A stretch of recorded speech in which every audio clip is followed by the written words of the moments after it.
had to do that because I watched a video where the first 5 seconds of a thumbnail, that when you scroll over with your phone, is what people is going to make people come to your video. So I just did that. All right. Apologies for this like light blue glow. I don't got like, I'm gangster. I don't have this setup like the homie Ruslan and other people got. They just sunlight. This is sun's coming through the window, so I can't do nothing about it. Now if I put my hand like right here, watch this. Look at that. Look at that contrast right there. That's what it would normally look like, but I can't hold my hand here the whole time because my arm would get tired, and then there would be a different problem. So I got to move it away. So I apologize for the light blue glow. If you're a Star Wars fan, just think of it as like the Force or something, whatever that is. All right. Let's have this conversation. First and foremost, I'm Kirk Kennedy. Welcome to CNN. Let's go in. All right. The other day, I released a video on Jay-Z in the Book of Eli, and a lot of content creators are talking about that. And, you know, you constantly are in conversation with particularly believers, right? I'm in conversation with believers. And here's the point that always comes up with stuff like this. Whenever it comes to culture, a disrespect of Jesus, whatever it is, right? There is this comment that's like, well, hey, you know, like it's right that we're offended and we're angry at these things. And there's a sense of they're talking about our Lord, whatever it is, right? There's this sense of you got to be angry, right? We got to be angry at these things. And on one level, I understand that, right? And then people usually appeal to Bible passages like, which we'll look at in a minute, like Ephesians 4:26, like be angry and not sin, right? Or the most common thing people will appeal to, they'll say this, well, Jesus flipped over tables, right? So everyone's referring to the time when, you know, one example is in John 2, Jesus goes in the temple, wraps the cords and whips, and he beats people out of the temple, right? And people think that like their anger is imitating Jesus's righteous anger in that sense. They always appeal to that. Now, I do personally like when people say that. I think it's amusing. So here's the question that I always ask when someone was like, well, Jesus flipped over tables, right? And he didn't sin, but he was angry, didn't sin. Here's the question that I ask and follow up every time. Here's the question I ask. So in what other ways are you like Jesus? Right? Let me tell you why I ask this question. Why do we always claim to be like Jesus when he flipped over tables? Why don't we claim to be like Jesus when he fed 5,000? When he drew on the ground and told the woman, the adulterous woman in John 8, neither do I condemn you. When he tried to feed, why do we always claim to be Jesus when he flipped over tables, right? So in what other ways are you like the Lord besides flipping over the tables, right? So I just think it's a crazy thing. But here's the reality. How do you know if your anger is sinful or not? Like when you start thinking of righteous anger, how do you know? Like, so when you watch a trailer of a movie that looks like it's mocking the Lord, and let's just say it bothers you, how do you know that your anger is righteous or sinful? Or let's take something really serious, like the issue of abortion. What does a righteous anger look like towards something like abortion, right? Something that is a divisive issue in our country. How do you know if your anger is sinful or not? The Bible clearly says, be angry and not sin, right? So most people will appeal to that, and they usually appeal to it from the standpoint of, I'm not being sinful in my anger. Look what this Bible verse says. So to go to Psalm 4, be angry and do not sin in your own hearts on your beds and be silent. Selah, right? We're going to talk about Selah one of these other times. But the main verse that people appeal to is this Ephesians 4. Be angry and do not sin. Do not let the sun go down on your anger and give no opportunity from the devil. So a lot of people in their anger, especially if it's a righteous cause like abortion, or most recently a trailer of a video that we don't even know what the movie The Book of Clarence is going to actually be like, but I digress, right? There's a sense where among believers, we are trying to find the balance of righteous anger. But I think for some of us, We just think our anger is always righteous as long as the thing that we're angry at is a sin issue or a mockery of Jesus. Here's the problem, though, that many of us have to be honest. And by the way, this is off script. I hope you like my skincare products. These are new skincare products, make my skin look smooth. And, trying to bleach my skin and look like Sammy Sosa a couple of years ago. No, you know what this is? I tried this filter on it said, I don't know what it did. I just pressed it and it was like, smooth, change your skin or something, touch up the screen. So now this is what it looks like. My skin is all smooth. This is what I really look like. So we're going back to the gangster. I want all this, right? All right, back on schedule. So how do you know if your anger is really sinful, right? You got Jesus flipping over tables is what most people think what they're doing is basically flipping over tables. Okay. And then you got people who think, well, the Bible says be angry and not sin. The Bible says a lot of verses. Doesn't mean we're actually doing it. So how do you really know? Well, first things first. The Bible speaks more about not being angry than it does being angry, right?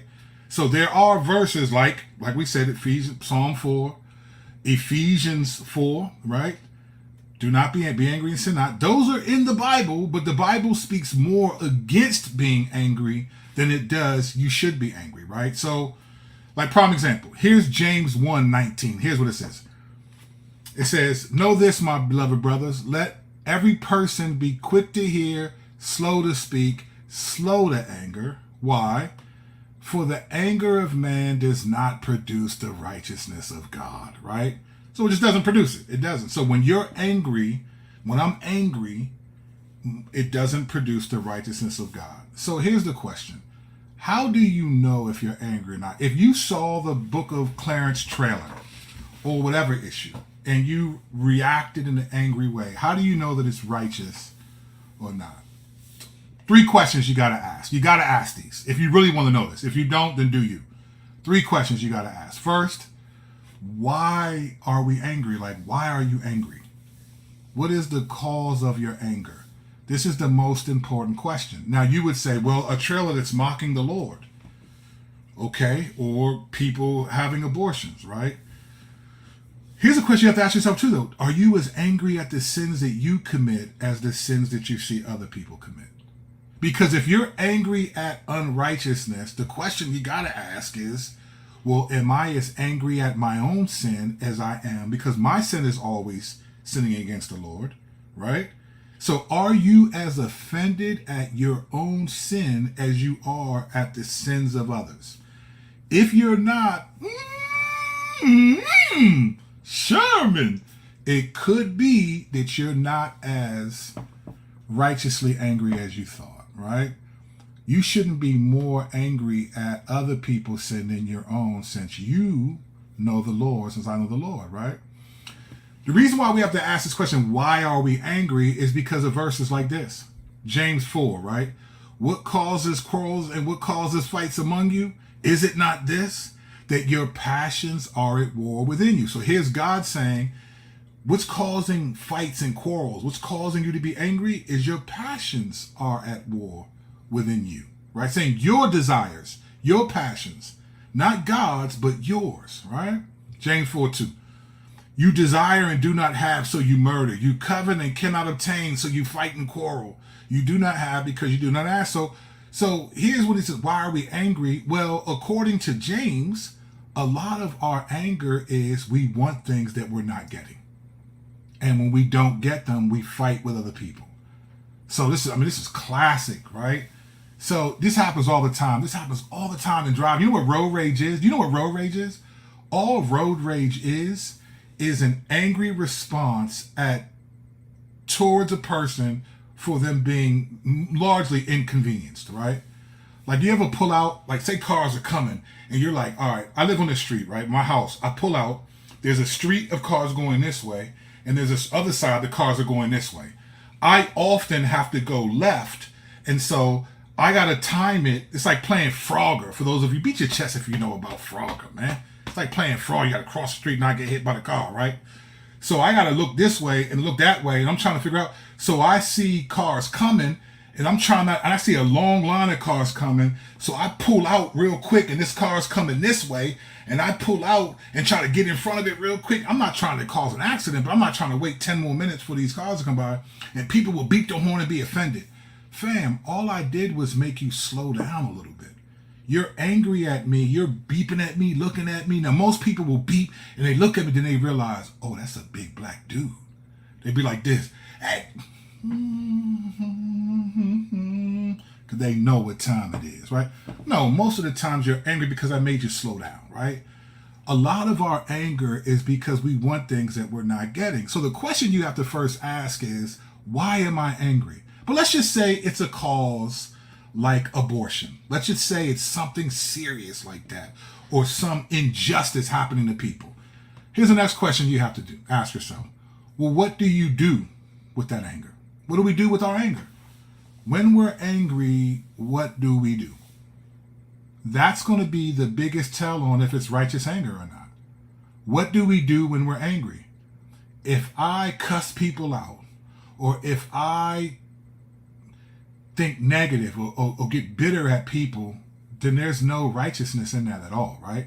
So what do we do with that anger? How do we react once we feel the emotion of anger? Well, in John 2, when Jesus flipped over tables, here's two verses that the scriptures give us to understand his motive, like why he was angry and what he did with anger. The reason why he did what he did, it says this in John 2:16. And he told those who sold the pigeons, take these things away. Do not make my Father's house a house of trade. His disciples remembered that it was written, zeal for your house will consume me. All right? Zeal for your house will consume me. That was a quote. It was quoting from the Old Testament. They remembered decades after it happened and writing the Gospels down. This is John, first eyewitness. That it was that Jesus' motive for his anger was zeal for the Lord, zeal for the Father, zeal for God's house, right? This is why he's acting this way. He wasn't just wilding. In fact, I don't know if you know this, but in fact, did you know that the anger in the temple was the only time, I could be wrong, but I think it's the only time in the Bible, in the New Testament, that Jesus expressed anger at people who were not religious leaders. The only time. They weren't Pharisees and all of it. They were just regular common folk selling stuff in the temple. That's the only time that we see that. Every other time we see Jesus being angry is at religious leaders, at Pharisees. Now, keep in mind this. You may not have known this, and you may have because y'all are sharp folks. Keep in mind that in the temple, the Pharisees were the ones that were responsible for what happened in the temple. And that particular part of the temple where Jesus flipped over the tables was called the Gentile court.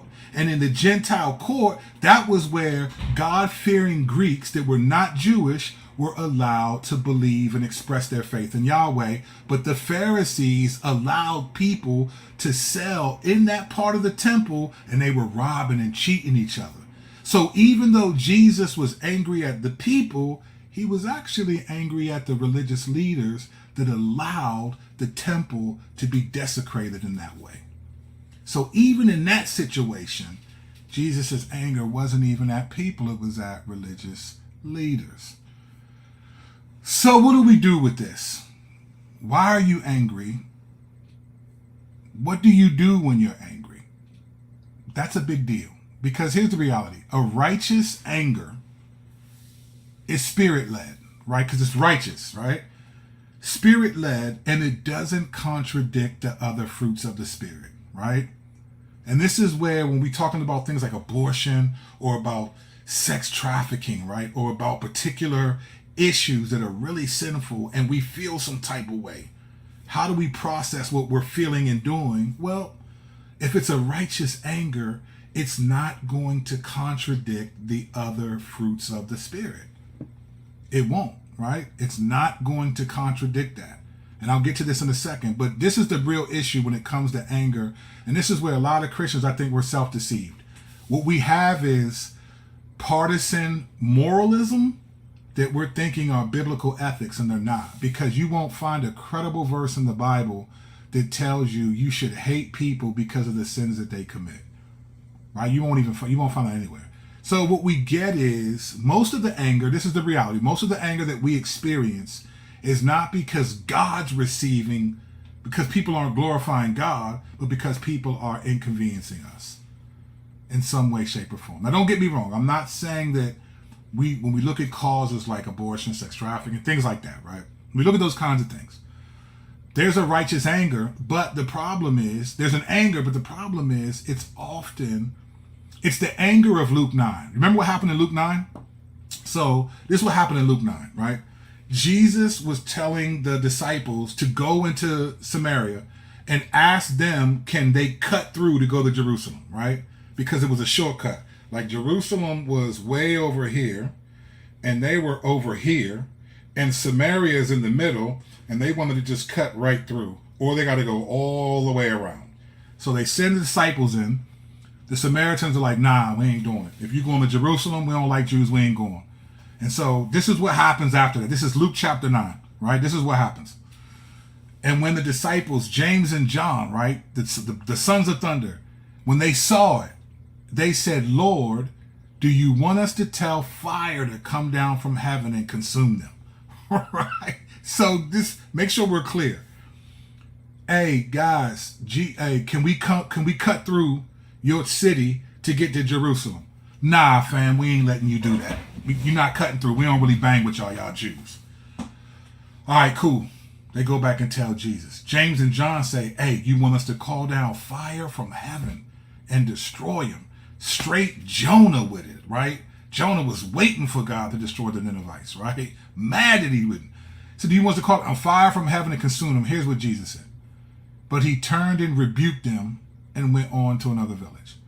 So he rebuked them for wanting to treat the Samaritans with judgment. Those are the disciples. What do you think that means for us today? Particularly my partisan, theological Christians who take every policy that they disagree with and they treat it like, oh, the Lord is, and it's like, listen, fam, God doesn't need us to show anger. He wants us to show love. He doesn't need us to show anger. What's interesting about this Luke 9 story is that after Jesus, right, so after they say, can we call down fire from heaven? It says he rebuked them. This is Luke 9, right? Guess what happens in Luke chapter 10? We get the parable of the Good Samaritan, right? So Jesus in Luke 9 was not allowed by the Samaritans to go through their city to get to Jerusalem easier. Probably would have saved them a couple of days of walking. In Luke 10, Jesus talking to a pious or religious Jew when he says, who is my neighbor? Right? You have to love your neighbor. Who is my neighbor? Jesus tells him the story of the Good Samaritan. Makes the Samaritans who just rejected him in Luke 9 the heroes of the story in Luke chapter 10. That's how you love your neighbor, right? You got Acts 17. Paul is offended at all the idolatry that he sees. He goes up in front of those people and encourages them. I see that you are a religious people. You have a altar saying to an unknown God. Let me tell you who that God is. The problem with us, Christians in America, let me tell you the real problem is we're just not persecuted enough. We're not persecuted enough. We've lived in a country where we don't experience a lot of persecution, and now that it's starting to happen, we're offended, fam. We're angry at that, and that's just not how it goes. When you've gone through a lot, you realize, man, this ain't that serious for real. This isn't that big of a deal. But a lot of believers, Christians, professing to be offended. Oh, they're changing laws and coming after my family. I had a dude tell me, man, I don't want my daughter to grow up in a country where she can't exercise her faith. And I said, fam, I got 3 boys. They 15, 14, and 12. I want them to grow up in a country where their faith isn't threatened either. But I also understand, as 2 Timothy 3:12 says, indeed, all who desire to live a godly life will be persecuted. I'm trying to prepare my kids for the biblical perspective on persecution and not complaining about a political party that is passing laws that will persecute them. It comes with the territory, right? So a lot of our anger is not about, man, God's not being glorified. It's I'm being inconvenienced. So that's why Christians can watch a trailer, not even know what the joint is about. The joint does look sus, though. Remember Paul Abdul in the 80s? Rush. Today we're going to call that sus. That joint look, but we don't know. We don't know. But does God really need you and I to be angry, even if it's blasphemous? Sure, we'll feel some type of way. But God wants us to show love, not anger. And if it's righteous anger, then the fruits of the Spirit will still be active. If my anger is righteous, I should still be able to do this, to have love, joy, peace, patience, kindness, goodness, faithfulness, gentleness, self-control. Can you imagine righteous anger actually still being gentle and having self-control? But Jesus flipped over tables. But you're not Jesus, fam. Jesus also walked on water. What you getting ready to do? Jesus also fed 12,000 people with 5 loaves and 2 fish. Fam, 5 loaves and 2 fish can't feed me. I know. Not stop it. Stop it. So what are we talking about here? Let's keep it a thou, right?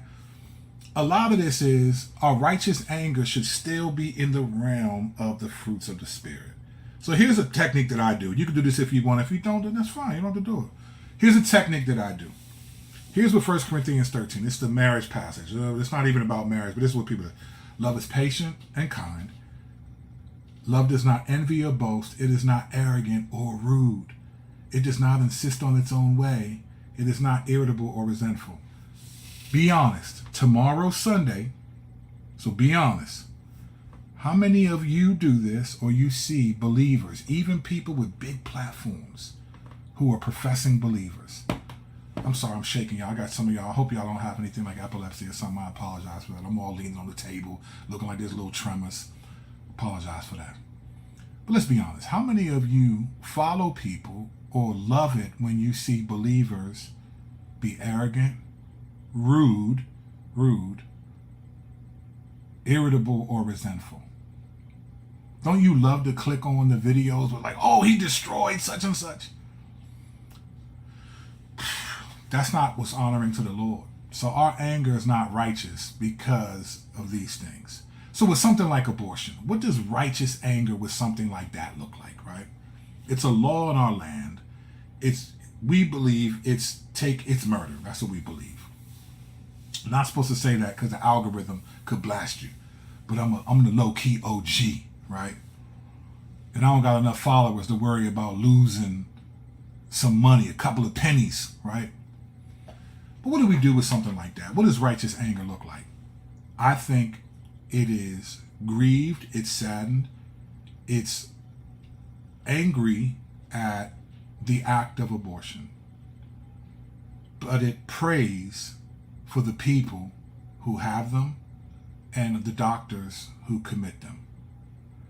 It genuinely wants the conversion of these people, not the demise of them. Sure, you can get laws to change laws, but here's the reality, and here's what's been wrong with American Christianity for a long time. We've made moralism missiology. We've made moralism the gospel. I've said this in a previous video. I'm going to say this again because this is, I think, the most accurate way that at least I see this in the church today. We think that if we change laws and outlaw sins like abortion or certain sins, sexual acronym community, their rights, and all, say you get rid of all of that, none of that is going to lead to anybody being saved. None of it. It'll make you and I feel more comfortable, feel like we've done something respectable for God.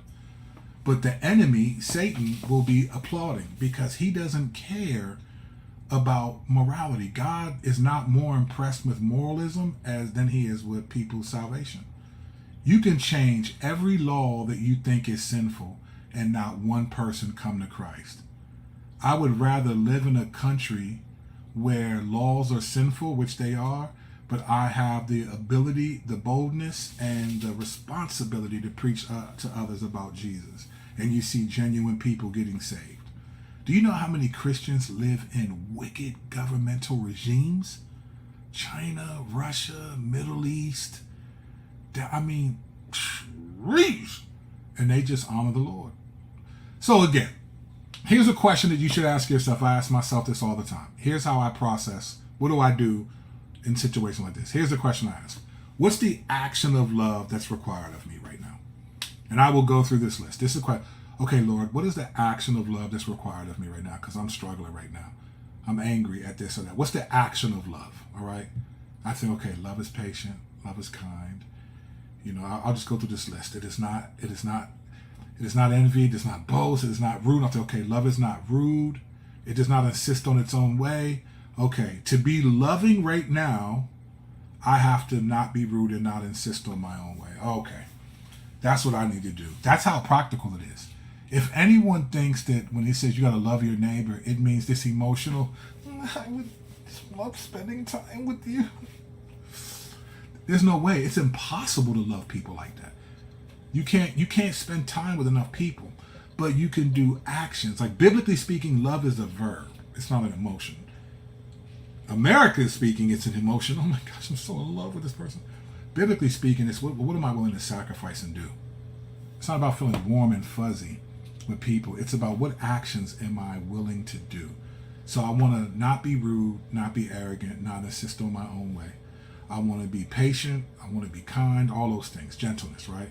Because that's what wins people. Let's be clear. If you're a believer, did you become a believer because God was like, hey, you wicked sinner, you're going to hell, and I can't wait to judge you. Look at all the sins you do.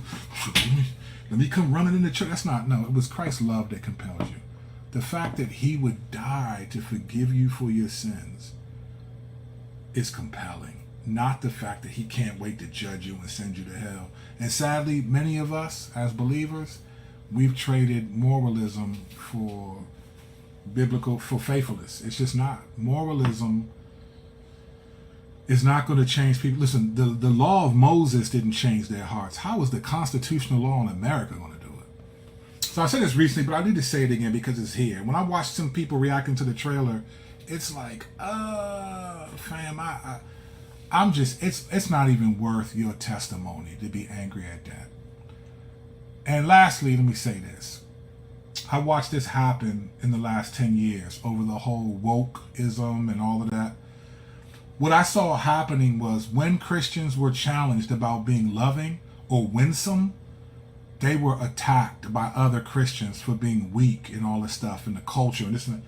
Listen, if you go back and read your Bible, go get some books that tell you about what was life like in the days of Jesus.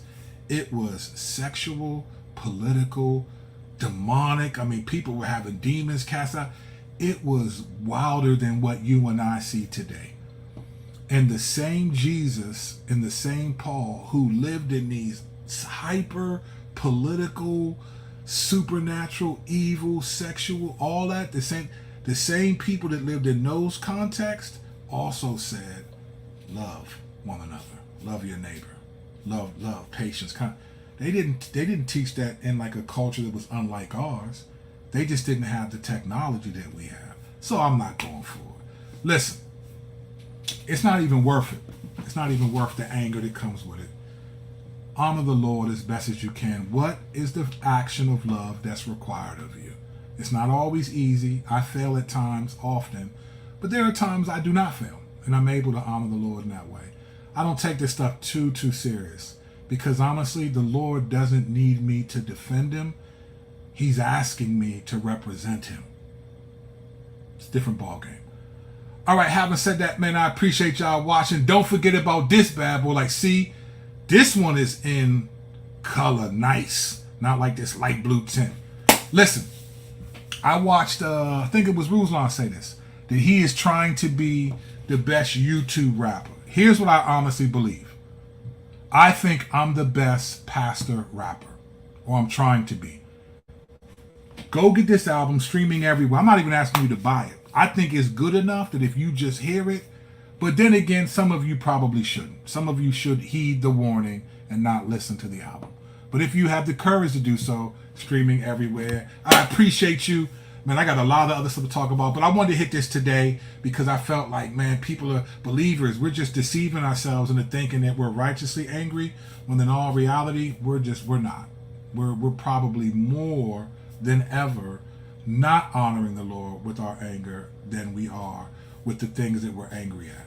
So once again, lastly, why are you angry, right? Here's what you ask yourself. Why are we angry, right? What are you angry for? Look at James 4. But what do we do with our anger, right? What do you do with that anger? If I'm so angry at a person for what they did, I can't pray for them, then I think, red card, out of bounds. All right? Appreciate y'all. I got a couple other things coming for y'all fresh. Sorry for the haze. Any new subscribers? Thank you. I got something for you. Appreciate you coming. Album will be in the description. All that stuff. Thanks for watching. Grace and peace, y'all.